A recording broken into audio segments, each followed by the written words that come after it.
भगवान राम ने निस्सरहीन करो वही का संकल्प किया था। क्या उम्र थी उनकी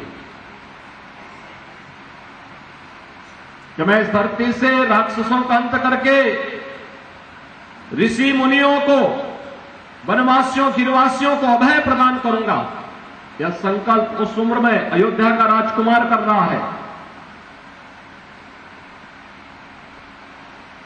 जब श्री कृष्ण संकल्प करते हैं कि परित्राणाय साधूनाम विनाशाय च दुष्कृताम, तब वे युवा ही थे, बुजुर्ग नहीं थे। याद करिए, बुद्ध ने जब ज्ञान प्राप्त किया था और पूरी दुनिया को निर्वाण का संदेश दिया था, तब बुद्ध युवा ही थे। आदि शंकराचार्य ने तो मात्र 32 वर्ष की उम्र पाई थी। देश के चारों कोनों में 4 पीठों की स्थापना कर डाली। सनातन धर्म की पुनर्स्थापना उन्होंने फिर से कर दी।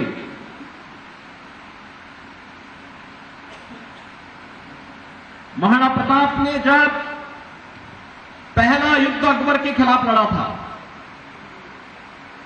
उस समय महाराणा प्रताप की उम्र मात्र 27 वर्ष थी।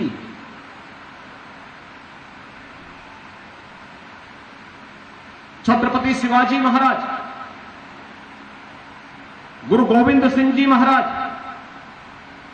इन सब का इतिहास, और गुरु गोविंद सिंह जी महाराज के 4 साहबजादे, अजीत सिंह, फतेह सिंह, जुझार सिंह, जोरावर सिंह, क्या उम्र थी? 7 साल, 9 साल, 11 साल, 14 साल। ये कोई उम्र है? लेकिन देश के लिए लड़ रहे थे, धर्म के लिए लड़ रहे थे, और उन्होंने शहादत प्राप्त की थी। पूरी दुनिया के अंदर वैदिक संस्कृत का उद्घोष करने वाले स्वामी विवेकानंद मात्र 39 वर्ष जीवित रहे थे, और जब उन्होंने पूरी दुनिया को संदेश दिया था, जब लोग उनके बाने पर हंस रहे थे, तब उन्होंने कहा था कि गर्व से कहो हम हिंदू हैं। पूरी दुनिया के अंदर उन्होंने उद्घोष किया था। मात्र 39 वर्ष जीवित रहे थे और दुनिया को बताया था कि हमारा सनातन धर्म क्या है। और इसलिए गुरुदेव रविंद्रनाथ टैगोर से पूछा गया था कि भारत क्या है। उन्होंने कहा था, भारत को जानना है तो आप स्वामी विवेकानंद को पढ़ लीजिए, भारत के बारे में पूरी जानकारी मिल जाएगी। 1857 के देश के प्रथम स्वातंत्र समर को स्वातंत्र समर के रूप में संबोधित करने वाले और उस पर लेखनी लिखने वाले वीर सावरकर को जब 2 आजन्म कारावास की सजा होती है, तो उस समय वीर सावरकर की उम्र क्या होती है? मात्र 28 वर्ष। मात्र 28 वर्ष की उम्र में वीर सावरकर को 2 आजन्म कारावास की सजा होती है भारत की स्वाधीनता के। और ये इस भारतवर्ष में 100 बार मेरा जन्म हो, कारण सदा ही मृत्यु का देशोपकारक कर्म हो। इसके साथ इस उद्घोष को करते करते फांसी के फंदर पर झूलने वाले पंडित राम प्रसाद बिस्मिल, ठाकुर रोशन सिंह, असफाउल्लाह खान, चंद्रशेखर आजाद, राजेंद्र प्रसाद लाहिड़ी, ये सब युवा थे, सभी युवा थे। यानी युवाओं की लंबी फौज जब भी अंगड़ाई ली है, भारत आगे बढ़ा है। भारत ने एक नए प्रतिमान स्थापित किए हैं और उस नए प्रतिमान को स्थापित करने के लिए ही यह वर्ष उदय प्रताप कॉलेज की दृष्टि अत्यंत महत्वपूर्ण है। याद करना, आप यहां पे अपनी स्थापना दिवस मना रहे हैं। यह वर्ष राजर्षि की 175वीं वर्षगांठ का वर्ष भी है और 175 वर्ष एक उस महापुरुष का जिन्होंने यूपी कॉलेज जैसा संस्थान दिया हो वाराणसी में। वाराणसी विद्या का केंद्र प्राचीन काल से था, आधुनिक शिक्षा का भी केंद्र बिंदु बने, यह अपने आप में एक नई दिशा थी 1909 में और एक विस्तृत क्षेत्र में। आज के दिन पर हम पब्लिक स्कूल बनाते हैं, सीबीएसई का जो सबसे जो कठिन उनके नियम है कि कम से कम उसमें 2 एकड़ लैंड होनी चाहिए और मुझे लगता है इनके पास यहां पे सैकड़ों एकड़ भूभाग है जहां पर बालिकाओं के भी संस्थान चल रहे हैं, पब्लिक स्कूल भी चल रहा है, इंटर कॉलेज भी चल रहा है और महाविद्यालय भी चल रहा है। यहां पे स्पोर्ट्स स्टेडियम भी है और भी अन्य तमाम डेयरी भी है, एग्रीकल्चर का फार्म भी है और भी कुछ चल रहा है। ये सभी कुछ यहां पे वाराणसी के अंदर, काशी के अंदर एक साथ एक कैंपस के साथ ये सब जुड़े हुए हैं और सब संचालित हो रहे हैं। ये चीजें दिखाती हैं कि उनके मन में एक तलब थी, कैसा भारत हम देना चाहते हैं। राजर्षि का जन्म और वे राजा थे भिंका स्टेट के, जो आज का श्रावस्ती जनपद है।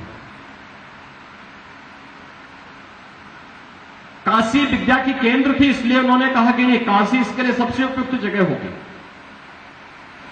उन्होंने काशी में आकर के इस कार्य को आगे बढ़ाया और काशी आज जिस रूप में तेजी के साथ आगे बढ़ी, 1909 में उदय प्रताप शिक्षा समिति के माध्यम से संस्थान की स्थापना और 1916 में महामना पंडित मदन मोहन मालवीय जी के द्वारा काशी हिंदू विश्वविद्यालय की स्थापना। काशी की दृष्टि से 2 महत्वपूर्ण कदम रहे हैं। इन 100 वर्षों में अनेक विभूतियों ने जीवन के अलग अलग क्षेत्र में इस संस्थान से देश के लिए, समाज के लिए बहुत कुछ किया। अभी गत वर्ष ही ओलंपिक के लिए भारत को मेडल प्रदान करने वाले हॉकी के खिलाड़ी ललित उपाध्याय को हमने डिप्टी एसपी के पद से नवाजा है। जब मैं ललित उपाध्याय से बात कर रहा था तो ललित उपाध्याय ने बताया, साहब मैं यूपी कॉलेज में ही पढ़ा हूं। यानी ये चीजें क्या दिखाती हैं कि आपके पास क्षमता है और उस क्षमता के अनुरूप अपने आप को तैयार करना। याद रखना, हम समय की गति को नहीं रोक सकते और काल का चक्र भी बड़ा विचित्र होता है। वह न किसी का इंतजार करता है और न किसी को इंतजार करने की फुर्सत देता है।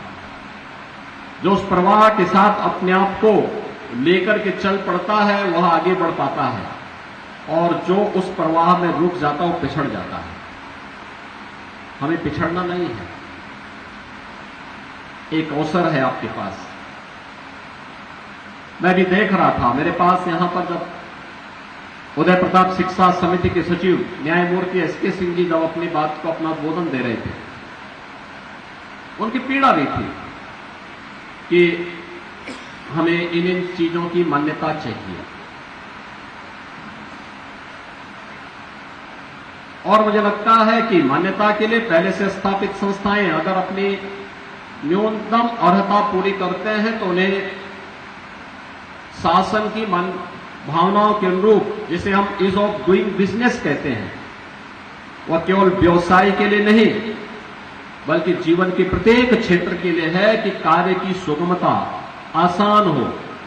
और मैं तो कहता हूं कि किसी भी शिक्षण प्रशिक्षण संस्थान को मान्यता देने के लिए आज के दिन पर हमें इतना मोटा पोथा की बजाय एक पेज की मान्यता का कागज भरना चाहिए और एफिडेविट उसके साथ लगवा देना चाहिए। आप उसको ऑनलाइन करिए, सरलीकरण करिए। अगर उसके द्वारा सभी बातें सही कही गई हैं, आप एक टीम बनाइए, टीम ने सबको जायज पाया है, एक पेज में सबको मान्यता मिल जानी चाहिए। उस मोटे पोथे को कोई नहीं पढ़ता, कोई नहीं देखता होगा। हाँ, कुछ बाबुओं के लिए अपना टाइम पास करने का मौका जरूर मिल जाता होगा, और उसको जितना सरलीकरण आप कर सकते हैं करना चाहिए। लेकिन मेरा यह मानना है कि उदय प्रताप कॉलेज के पास ये क्षमता है कि स्वयं में एक ऑटोनोमस सेंटर बने, कैंपस बने। किसी भी शिक्षक की सेवा पर इसका कोई विपरीत असर नहीं पड़ने वाला है, कोई विपरीत असर नहीं पड़ने वाला है। मैं मानता हूं चेतनारायण सिंह जैसे अच्छे शिक्षक यहां इस संस्थान ने दिए हैं, वे अच्छे शिक्षक थे। अब भले ही उनका शिक्षा से थोड़ा दूरी उन्होंने बना ली है, लेकिन अच्छे शिक्षक के रूप में वे जाने जाते हैं, अनुशासित शिक्षक के रूप में जाने जाते हैं। और मैं भी इसलिए उनको सम्मान देता हूं, क्योंकि मुझे बहुत पहले यहां आने का अवसर एक बार मिला था। तो जब मैं आया था तब मैं देख रहा था, उस समय चेतनारायण सिंह जी डंडा लेकर के छात्रों के साथ व्यवस्था में खड़े थे। बाद में उनको मैंने एमएलसी के रूप में भी उनके कार्यकाल को देखा, दोनों में अंतर था। एक अनुशासित शिक्षक के रूप में, एक योग्य शिक्षक के रूप में। आज जब वो आते हैं तो वो फिर वो ट्रेड यूनियन वाली उनकी वो चालक शुरू हो गई। अब वो कहते हैं कि हमारी मांगें पूरी हो चाहे जो मजबूरी हो। तो मैं कहता हूं कि आप ट्रेड यूनियन के नेता नहीं, आप तो एक शिक्षक हैं, आपको शिक्षक के रूप में बात करनी चाहिए। ये बोलिए कि हम पढ़ाएंगे, बच्चों के अधिक से अधिक दिन कक्षाएं चलनी चाहिए। लेकिन अगर यह संस्थान विश्वविद्यालय के रूप में, निजी विश्वविद्यालय के रूप में भी आवेदन करता है, तो किसी भी शिक्षक की सेवा पर कोई विपरीत असर नहीं पड़ता है, कोई असर विपरीत नहीं पड़ना। जो सरकार के द्वारा अनुदान मिल रहा है वो उसी प्रकार से मिलता रहेगा, और उसको मुझे लगता है कि आने में किसी प्रकार की कोई बाधा कहीं नहीं आती है, बल्कि आपको एक ऑटोनॉमी मिलेगी। आपको नए नए पाठ्यक्रम के साथ अपने आप को जोड़ना पड़ेगा, नए उसके साथ इस कैंपस को आगे बढ़ाने का एक अवसर आपके पास होगा, अच्छे अवसर आपके पास होंगे, बहुत सारे सेंटर ऑफ एक्सीलेंस आप दे पाएंगे। याद रखना, मैंने जो आपको पहले भी कहा, हमें समय के प्रवाह के साथ अपने आप को तैयार करना होगा।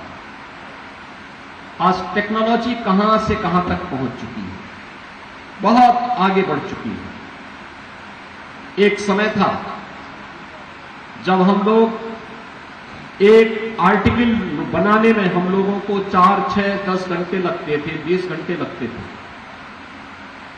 आज ऐसा कुछ नहीं। आज चैट जीपीटी में जाइए,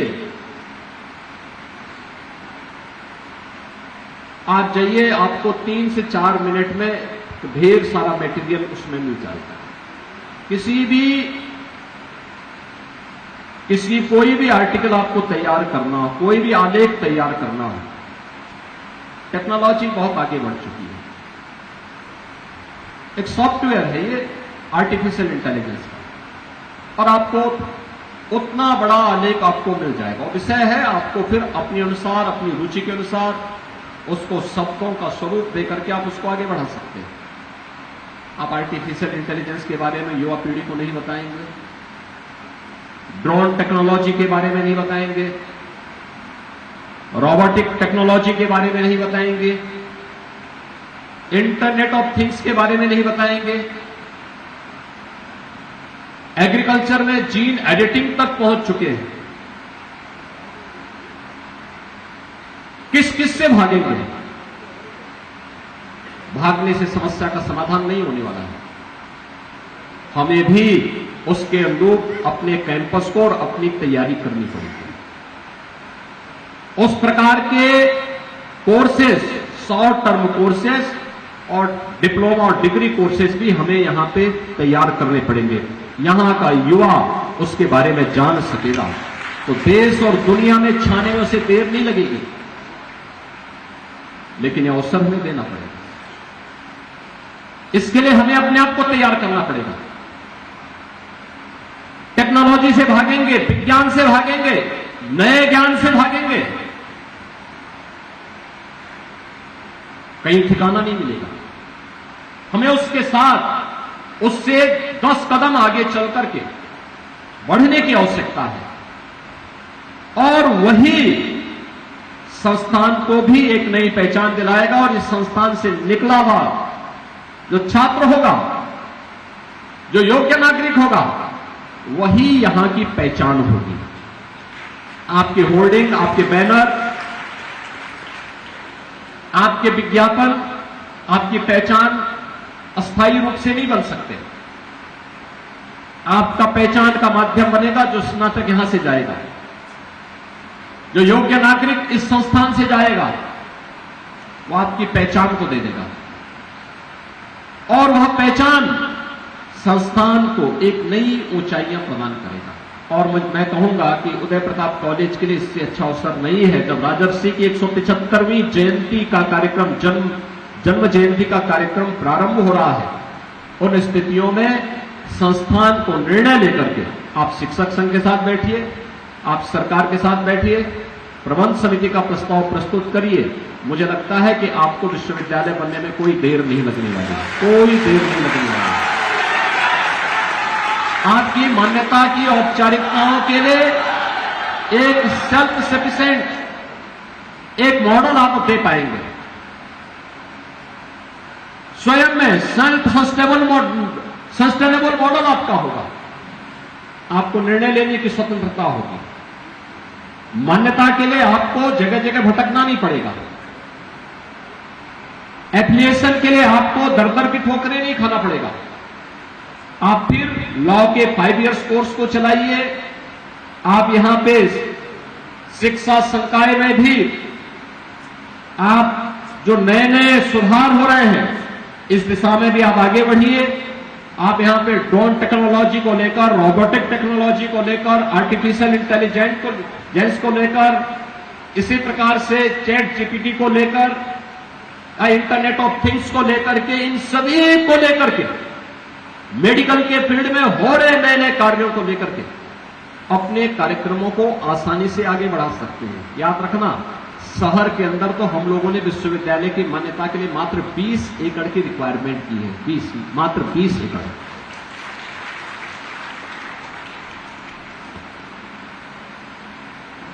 ग्रामीण क्षेत्र में 50 एकड़ है। ये तो ऐसे भी जिला मुख्यालय है। यहां पे तो मात्र 20 एकड़ में ही आपका विश्वविद्यालय बन सकता है। आप अगर पब्लिक स्कूल को अलग कर देंगे, इंटर कॉलेज को अलग कर देंगे, गवर्नमेंट एडेड डिग्री कॉलेज को अलग कर देंगे, तब भी 20 एकड़ में या 50 एकड़ में अगर आप अलग से भी विश्वविद्यालय बनाना चाहेंगे तो भी विश्वविद्यालय आपको मिल सकता है, बन सकता है। और जितने भी सेल्फ फाइनेंस कोर्सेज आप चला रहे हैं, सब विश्वविद्यालय से जोड़ देंगे तो हमेशा के लिए मान्यता की वो आपकी समाप्त। आप अपना निर्णय लीजिए, स्वतंत्र रूप से अपना काम करिए और क्वालिटी पे ध्यान दीजिए। याद रखना, आज का समय क्वालिटी का, उत्कृष्टता का, उस लक्ष्य को प्राप्त करने के लिए हमें क्या प्रयास हम कर सकते हैं, उस दिशा में आगे बढ़ने का है। और उस दिशा में अगर आप आगे बढ़ेंगे तो स्वस्थ प्रतिस्पर्धा को आप आगे बढ़ाने में मदद कर पाएंगे और लोग आपके पीछा, आपके साथ कदम से कदम मिलाकर के चलने के लिए मजबूर होंगे। हम दूसरों के पीछे न जाएं, बल्कि लोग हमारे कार्यों से हमें फॉलो करें। ऐसा आदर्श हमें प्रस्तुत करना होगा, लेकिन ये कड़ी मेहनत से होगा। कड़ी मेहनत का कोई विकल्प नहीं हो सकता, परिश्रम का कोई विकल्प नहीं हो सकता, और शॉर्टकट का रास्ता किसी व्यक्ति को कभी मंजिल में नहीं पहुंचा सकता। याद रखना, जीवन में आगे बढ़ने के लिए कठिन से कठिन परिश्रम को करने के लिए तैयार रहिए, लेकिन शॉर्टकट का रास्ता कभी मत अपनाइए। नियमों का पालन करिए। शासन के नियम सुशासन की स्थापना के लिए, एक सर्वसमावेशी समाज के निर्माण के लिए होते हैं। अगर हम उसका पालन कर रहे हैं तो फिर कानून आपको पूरा संरक्षण देगा, आपको सम्मान भी देगा, आगे बढ़ने के लिए ढेर सारे अवसर भी देगा। और वाराणसी में उस ऊर्जा का केंद्र बिंदु यूपी कॉलेज को बनना चाहिए। यूपी उदय प्रताप शिक्षा समिति को उसका केंद्र बिंदु बनना चाहिए। उस दिशा से जो प्रयास आपके द्वारा किए जा रहे हैं, मुझे लगता है उस प्रयास को तत्काल आगे बढ़ाएंगे आप तो संस्थान को भी और वाराणसी के साथ साथ पूर्वी उत्तर प्रदेश और बिहार को इसका लाभ होगा। दूसरा, अपने पुरातन छात्रों को जोड़िए। जैसे आप 25 नवंबर की तिथि को अपनी स्थापना दिवस के कार्यक्रम के साथ जोड़ते हैं, ऐसे ही या तो इस समारोह में या किसी अन्य अवसर पर, राजर्षि के जन्मदिन के अवसर पर या जो मूल दिवस है जिस दिन स्थापना हुई थी 1909 में इस संस्थान की, उस दिवस को पुरातन छात्रों को भी जोड़िए।